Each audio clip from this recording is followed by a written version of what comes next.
આજની ધર્મકથા. આજે એક એવા મહાપુરુષને પોંખવા છે, સ્પર્શવા છે કે જે મહાપુરુષના જીવનનું ચરિત્ર તો ખૂબ લાંબુ છે. આપણે એ ચરિત્રમાંનો કેટલોક એક નાનકડો ભાગ પણ સ્પર્શીએ તો પણ કદાચ એવું લાગે કે આ દિવ્ય પુરુષ એ આ પાંચમા આરાની વાનગી હતા. એમના જેવું સત્વ, એમના જેવી પ્રભુભક્તિ, એમના જેવી ધીરજ, એમના જેવું શૌર્ય અને એમના જેવી દિવ્યતા, આમ કેટલા ગુણોનો મહાસાગર જાણે આ વ્યક્તિ હતા. અને આપણા મહાપુરુષોનો લિસ્ટ યાદ કરીએ આપણને પૂછીને ઇન્ડિવિજ્યુઅલી તો કદાચ આપણા લિસ્ટમાં આ વ્યક્તિ આવતા પણ નથી એટલા જલ્દીથી. નામ આપણે બધાએ સાંભળ્યું હશે, જાવળ શાહ.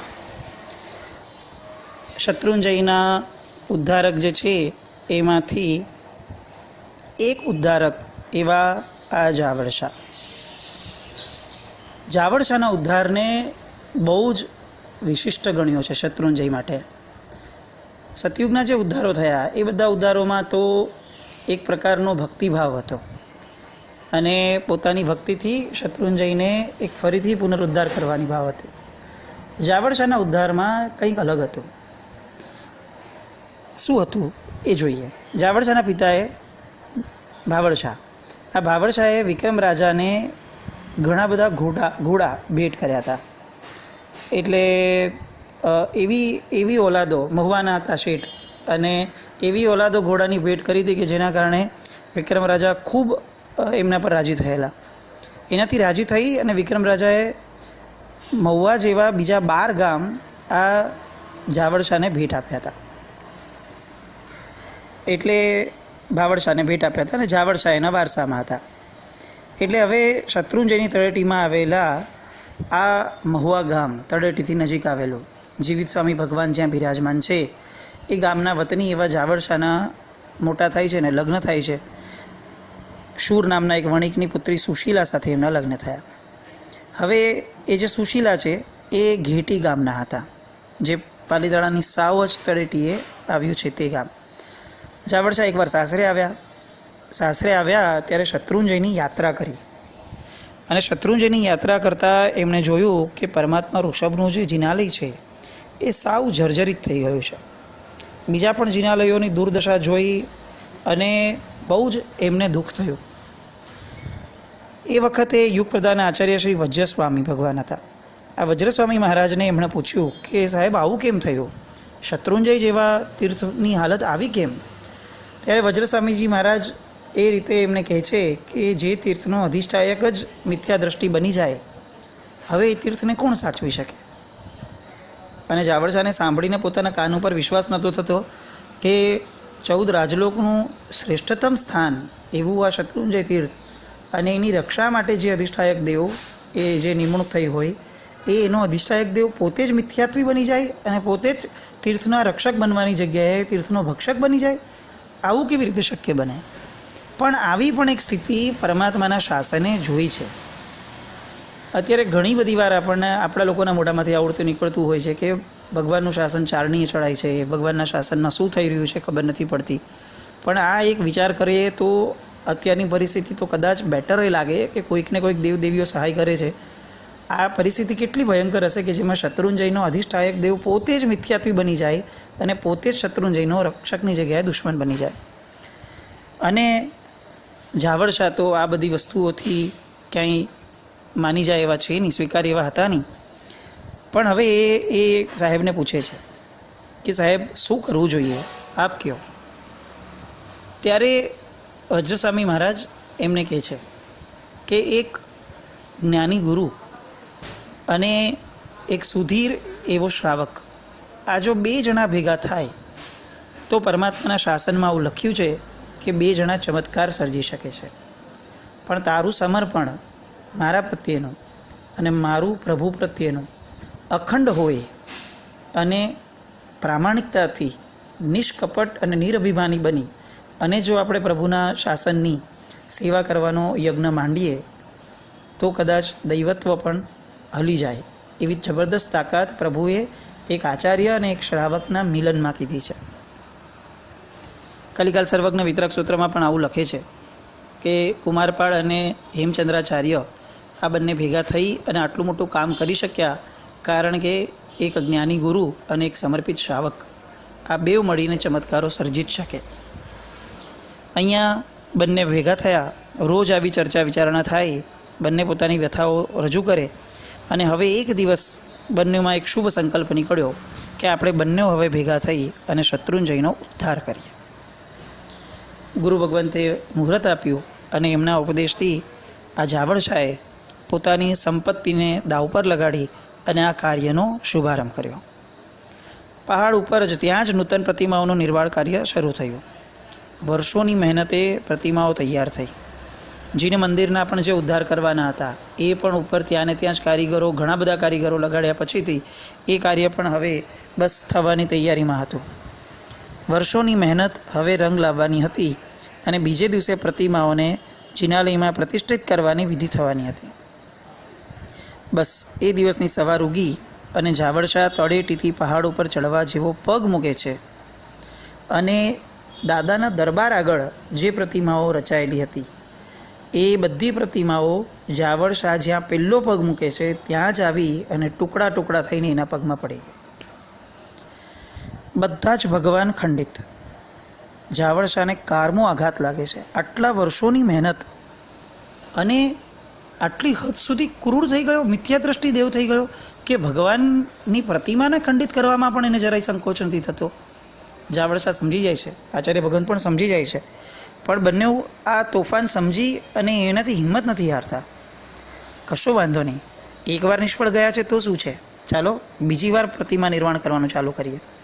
અને ફરીથી એ જ ઉત્સાહપૂર્વક એ જ રીતે સંપત્તિને દાવ પર લગાડી અને કારીગરો દ્વારા એમણે પ્રતિમાનું નિર્માણ અને જિનાલયના નિર્માણનું કાર્ય ફરીથી શરૂ કરાવડાવ્યું.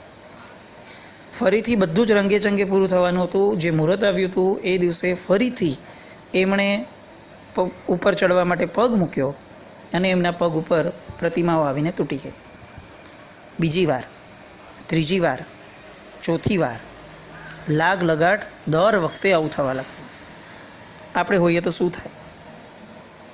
આપણે પરમાત્માના શાસનની આવી હાલત જોઈ અને એક નાનકડો પ્રયત્ન કરીએ ને, એમાં પણ જો ફેલ જઈએ અથવા એમાં પણ કોઈનો વિરોધ આવે ને તો પણ આપણી મનસ્થિતિ ને પરિસ્થિતિ એવી છે કે આપણે કહી દઈએ કે કોઈ લાયક જ નથી. ભગવાનનું શાસનનું જાણે નિયતિ જ આ છે, હવે કરીને કોઈ અર્થ જ નથી. કેટલા વિરોધ, કેટલા પ્રોબ્લેમ્સ, કેટલા હર્ડલ્સ, અને એ જ હર્ડલ્સને ગાয়ে રાખીએ અને નિવૃત્ત થઈ કાયરતાપૂર્ણ નિવૃત્તિ લઈ અને આપણે પોતાના નોર્મલ જીવનમાં લાગી જઈએ છીએ. સેલ્ફલેસ અને સેલ્ફિશ, આ બે પ્રકૃતિઓનો ભેદ આપણે કદાચ સમજી નથી શકતા. જાવળશા સેલ્ફલેસ પ્રકૃતિ હતી. પોતાના સ્વાર્થ માટે જો એણે ઉદ્ધાર કર્યો હોત, પોતાના નામ માટે કર્યો હોત અથવા શાસનના ઉપકાર માટે કર્યો હોત ને તો કદાચ એકના બીજાના ત્રીજી વારે 100% થાકી ગયા હોત. પણ આ આખી અલગ પ્રકૃતિ છે.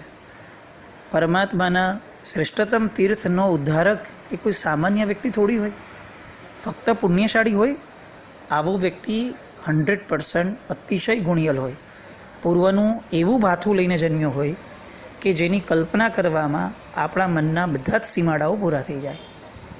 આવા ગુણિયલ 1 વાર, 2 વાર, 3 વાર, 19 વાર અને 20 વાર સેમ ઘટના રિપીટ થાય. સેમ ઘટના. વર્ષોની મહેનત પછી પ્રતિમા બને અને એ પ્રતિમાનો જે દિવસે ઉપર વિધિ કરવાની હોય નિર્માણની, પ્રતિષ્ઠાની, એ જ દિવસે ભગવાનના પ્રતિમાના ટુકડા થઈ અને જાવળશાના પગ ઉપર પડે. દર વખતે તો ગુરુ પણ હાજર ના હોય 20 વખત સુધી, પણ જાવળશાની ધીરજ, જાવળશાની હિંમત, જાવળશાની પ્રભુ ભક્તિ, જાવળશાની શ્રદ્ધા અને જાવળશાની નિયતિને પણ ઝુકાવવાની એક એની પોતાની દ્રઢતા. અને હવે ફરીથી 21મી વખત પ્રતિમાનું નિર્માણ થાય છે. હવે જાવળશાને વિચાર આવ્યો કે મારું આયુષ્ય કેટલું રહેશે અને પરમાત્માનું તીર્થ આવી રીતે દુભાઈ એ કઈ રીતે ચાલે. હવે જાનની બાજી લગાડી દેવી છે, પણ આ વખતે આ પ્રતિષ્ઠાને ફૂંક નથી જ થવા દેવી. ભગવાનને બધાને નીચે લાવ્યા અને રથમાં પધરાવ્યા અને આપણે ત્યાં એક પરંપરા છે કે રથ કોઈ પણ કાઢવો હોય તો નીચે શ્રીફળ મૂકે અને શ્રીફળ ઉપરથી રથ જાય એટલે આપણે એવું માનીએ કે આ શોકન થયા. આ વર્ષો જૂની પરંપરા. કારણ શું? કારણ એ કે જે મલિન દેવદેવી છે આ બધા ભોગ માંગતા હોય છે કોઈને કોઈ વસ્તુઓનો. તો શ્રીફળને ફળમાં ઉત્તમ ગણ્યું છે. તો આ મલિન દેવદેવીઓને શાંત અને ઉપશાંત કરવા માટે એમનો ભોગ એમને ચડાવી દેવા માટે સહજપણે એક શ્રીફળ નીચે રાખી દઈએ. જેવું રાખી દો એટલે એનો જાણે ભોગ થયો અને એ લોકો તુષ્ટ થઈ જાય. આ લોકોની ડિમાન્ડ પણ ઓછી હોય, બધાની બહુ શક્તિઓ પણ ન હોય ને બહુ ડિમાન્ડ પણ વધારે ન હોય, એટલે તમારા શ્રીફળના વધારવાથી એ શાંત થઈ જાય અને બીજું વિઘ્ન આવતું અટકી જાય. દરેક પરંપરાઓ એક લોજિકને લઈને ચાલે છે. આપણે ત્યાં કોઈ એવો અહંકાર નથી કે પરમાત્માનું શાસન છે એટલે કોઈ કાળે કોઈને સંતોષવા જ નહીં, દેવદેવીઓ ન ચાલે. આ પૃથ્વી એ ઇન્દ્ર મહારાજાની સંપત્તિ છે આખું. એટલે અહીંયાના અધિષ્ઠાયકો, અહીંયાના માલિક તરીકે ઇન્દ્ર મહારાજા છે. હવે એમણે અલગ અલગ ઝોન, અલગ અલગ દેવદેવીઓને સોંપ્યા છે. આપણા શાસ્ત્રોને, સૂત્રોને વિચારીએ ને તો એમાં પણ પ્રતિક્રમણ જેવી વિધિ પણ સામાન્ય રીતે કરી હોય ને તો પણ એમાં ક્ષેત્ર દેવતાનો કૌશક આવે છે. આપણને પ્રશ્ન થાય કે જે સાધુ સાધ્વીજી ભગવંતો કોઈની પણ તમા રાખ્યા વગર પોતાની ખુમારીથી પોતાના આત્મબળ ઉપર શ્રદ્ધા કરી અને મોક્ષ માર્ગે ચાલવા માટે નીકળ્યા છે, એ સાધુ સાધ્વીજી ભગવંતો પરમાત્મા સિવાયના કોઈ દેવદેવીની વિચારણા પણ કેમ કરે? આવો વિચાર થાય ઘણીવાર. અને ત્યારે એવું ખ્યાલ આવે કે એ જ્યાં રહીને સાધના કરે છે ત્યાંના દેવદેવીની સ્તવના કરવી એ એક ઋણ મુક્તિનો ભાવ છે. એમાં એમને પૂજ્ય ભાવ કે એમને સર્વસ્વ માનવાનો ભાવ નથી. એક ઋણ મુક્તિ છે કે આ ક્ષેત્રના માલિકને પૂછી તો લો. સાધુ આજ્ઞા વગરની વસ્તી પણ જો ગ્રહણ ન કરી શકતા હોય તો ખરી આજ્ઞા તો જે રિયલ માલિક છે એની લેવાની છે. આપણે તો પૈસા આપીને ખરીદી, માલિકી થોડી મળી જાય. It's a transfer of power. But who is the real owner of power? તો એ જે ક્ષેત્ર દેવતા છે એને પૂછ્યા વગર સાધુ ભગવંત પ્રતિક્રમણની વિધિ પણ એને સાથે રાખીને કરે છે. આપણે ત્યાં પણ માતૃ વગેરે પ્રઠવા જેવી નબળી ક્રિયાઓ હોય તો તરત જ અણુજાણ જસુક ગહો, હે ક્ષેત્ર દેવતા મને આજ્ઞા આપો, આવી વાતો આવે છે.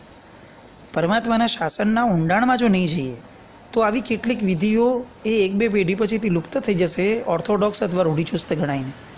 પણ જો ખરેખર ન્યુટ્રલી જોવા જશું તો એમ લાગશે કે કદાચ આ વિધિઓ નથી, એના કારણે જ અત્યારે ઘણી મુકાણો છે. જે ખરેખર માલિક છે એની રજા. અને આવી રીતે હવે જાવળશા રથને શરૂ કરતાં પહેલાં જે શ્રીફળ મૂકવું જોઈએ એની જગ્યાએ રથના આગળના બે પૈડા આગળ, એક પૈડા આગળ પોતે સૂઈ જાય છે અને એક પૈડા પાસે પોતાની પત્ની સુશીલાને સુવડાવી દે છે. સુશીલા સ્વેચ્છાએ સૂવે છે. બંને જણા સૂઈ ગયા અને સૂઈ અને દુષ્ટદેવને આહવાન કરાવ્યું કે હવે આ રથ અમારા ઉપર ચલાવ્યા પછીથી જ તમે રથ હાંકજો. અમારા 32 લક્ષણા આ દેહનો તમને ભોગ આપવો છે. લ્યો ભોગ, અમે તૈયાર છીએ. કેવી ખુમારી, કેવો પ્રભુ ભક્તિનો ભાવ.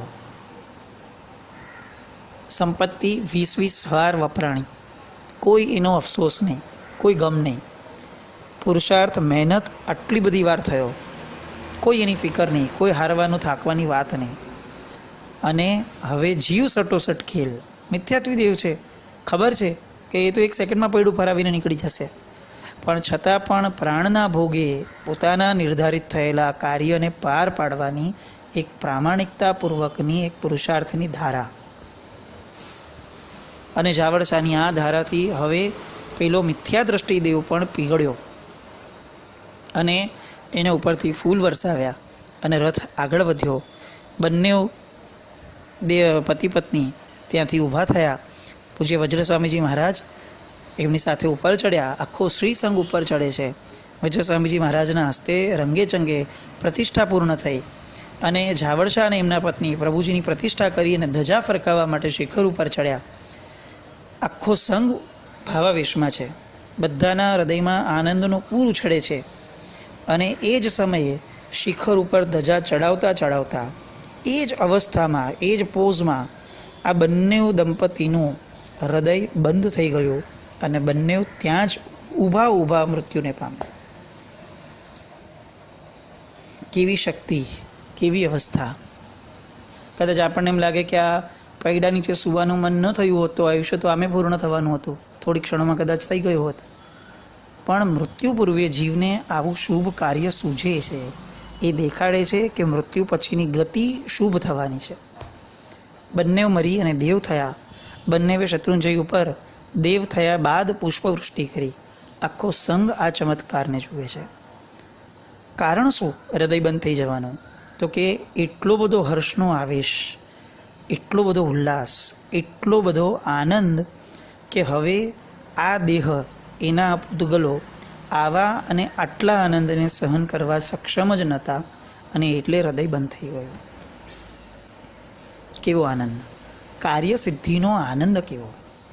આપણી એક ક્રિયા પૂરી થાય ચૈત્યવંદન નામની, પણ આનંદ ક્યાં છે? પ્રભુ પૂજા નામની એક ક્રિયા સંપન્ન થઈ, આનંદ ક્યાં છે? અને આ જાવળશા એટલો આનંદ કે એમનું શરીર સહન ન કરી શક્યું. અને આપણને તો આનંદની સ્પર્શના શરીર શું મન સુધી પણ નથી પહોંચતી. કઈ દિવસે આપણા રૂવાડા ઊભા થયા? કારણ કે શરીર સુધી આનંદ પહોંચશે તો રૂવાડા ઊભા થશે, અને શરીર સુધી ત્યારે પહોંચશે જ્યારે સૌથી પહેલાં મનમાં સ્પર્શશે. મનનો આવેગ જ્યારે ઉછળશે ત્યારે તન સુધી જશે. આપણા પ્રોબ્લેમ્સ એ છે કે આપણી આરાધનાઓ આપણી માટે એટલી બધી સામાન્ય છે, એટલી બધી રૂટીન છે કે એ ક્યાંય પણ આપણા મનમાં આનંદનું પૂર વાવતી જ નથી. પૂજ્ય જગવલ્લભસુરી મહારાજ સાહેબે એકવાર પ્રવચનમાં આપણી સ્નાત્ર પૂજા માટે આ શબ્દ લીધેલો કે સ્નાત્ર પૂજા એ એટલી જબરદસ્ત, એટલો ગજબ આનંદવાળી છે કે જાણે રિયલ દૈવત્વ આપણી નજર સામે આવી જાય. ઇન્દ્રની એ પરાકાષ્ઠાની ભક્તિ, પરમાત્માનું એ પરાકાષ્ઠાનું શૌર્ય, એક દિવસ પણ હજી જેને પૂર્ણ નથી થયો એવા તાજા જન્મેલા ભગવાનના અભિષેકની આ ધારા અને એનો પ્રસંગ, અને એમાં આટલી બધી સરસ મજાની રચના સ્નાત્રની. પણ સમહાવ રોજ સવારે સ્નાત્ર કરતાં કરતાં કરતાં આપણે એને હવે એટલું બધું રૂટીન બનાવી નાખ્યું કે હવે સ્નાત્રમાં આનંદ તો બહુ દૂરની વસ્તુ, એક સામાન્ય ભૌતિક મજાઓ પણ આવતી ઓછી થઈ ગઈ.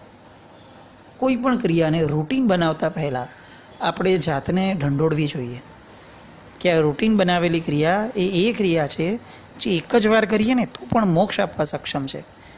મોક્ષ તો ચાલો પછીનો વિષય છે, આમે આ ભાવમાં નથી મળવાનો, પણ આનંદ તો મળે. ચિત્ત પ્રસન્ને રે પૂજન ફળ કહ્યું, આવું આનંદગંજી મહારાજા જ્યારે કહે છે. મનઃ પ્રસન્નતા મેથી પૂજ્યમાને જીનેશ્વરે, આવું જ્યારે ગણધર ભગવંતો કહે છે, ત્યારે આપણને પ્રશ્ન કેમ નથી થતો કે મારી આરાધના મને આનંદ કેમ નથી આપતી? આ જાવળશાના આનંદની ઈર્ષ્યા કરીએ, અને જાવળશાને અત્યારે જ્યાં પણ છે દેવલોકમાં એમને વંદના કરીએ અને એમને વિનંતી કરીએ કે આપ અમારા ઉપર આપના આ આનંદનો કંઈક અંશ અમને સ્પર્શે એવી કૃપા વરસાવો. અમારી દરેક ક્રિયાને આપે જેમ એક યજ્ઞ બનાવ્યો ઉદ્ધારને, એમ અમારી દરેક ક્રિયા અમારા ઉદ્ધાર માટે બને. અમારામાં પણ એનો એક આહ્લેખ જાગે, અમારામાં પણ એનો આનંદ જાગે, અને એ આનંદ અમે પચાવી શકીએ એવી અમારી ઉપર કૃપા દ્રષ્ટિ વરસાવો. જાવળશાને કોટી કોટી વંદના કરીએ. પ્રણામ.